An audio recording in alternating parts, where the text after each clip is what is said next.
बहुत समय पहले की बात है। पहाड़ियों और खेतों से घिरे एक छोटे से गांव का नाम था सुखपुर। गांव वाले मेहनती, ईमानदार और संतोषी स्वभाव के थे। वे कम साधनों में भी खुश रहना जानते थे। लेकिन गांव में एक व्यक्ति था जो बाकी सबसे अलग था। उसका नाम था धनपाल। वो हर समय यही सोचता रहता, मुझे और धन चाहिए, और जमीन चाहिए, और खजाना चाहिए। एक दिन गांव में एक साधु महाराज आए। उनका व्यक्तित्व बहुत तेजस्वी था। उनके चेहरे की शांति और आंखों की गहराई देखकर हर कोई प्रभावित हो रहा था।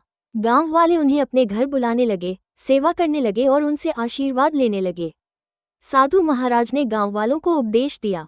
बच्चों, संतोष सबसे बड़ा धन है। जिसके मन में संतोष है, वही सच्चा सुखी है।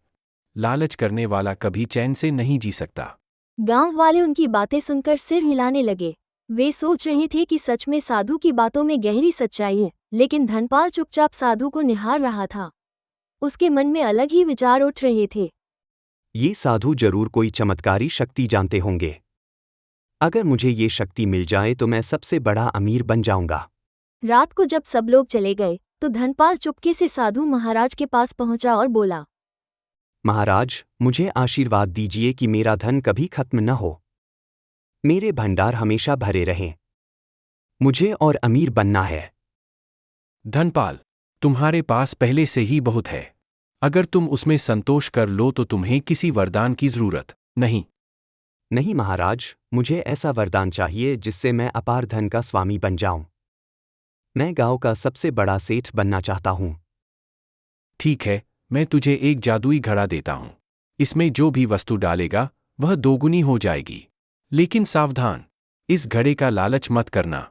अगर सीमा से ज्यादा चाहोगे तो विनाश निश्चित है। धनपाल खुशी खुशी घड़ा लेकर अपने घर चला जाता है।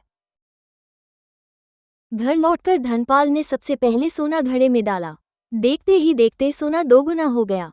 कुछ ही दिनों में उसका घर खजाने से भर गया। गांव वाले हैरान थे, धनपाल अचानक इतना अमीर कैसे हो गया। लेकिन धनपाल ने किसी को राज नहीं बताया। धनपाल का लालच बढ़ गया। उसने सोचा, अगर मैं खुद ही इस घड़े में कूद जाऊं तो शायद मेरा शरीर भी दोगुना हो जाएगा और मैं अमर हो जाऊंगा। धनपाल ने बिना सोचे समझे घड़े में छलांग लगा दी। जैसे ही वो अंदर गया, घड़ा अचानक बंद हो गया। गांव वाले जब अगले दिन उसके घर पहुंचे तो देखा सारा घर खाली पड़ा है।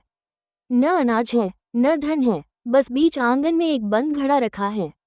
लोगों ने घड़ा खोलने की कोशिश की, लेकिन वो कभी नहीं खुला। धीरे धीरे लोगों को समझ आ गया कि यह सब धनपाल के लालच का नतीजा है। गांव के बुजुर्गों ने सबको समझाया। देखो भाइयों, धनपाल के पास सब कुछ था, लेकिन उसके मन में संतोष नहीं था। लालच ने उसकी अक्ल पर पर्दा डाल दिया। अंत में उसका सब कुछ नष्ट हो गया।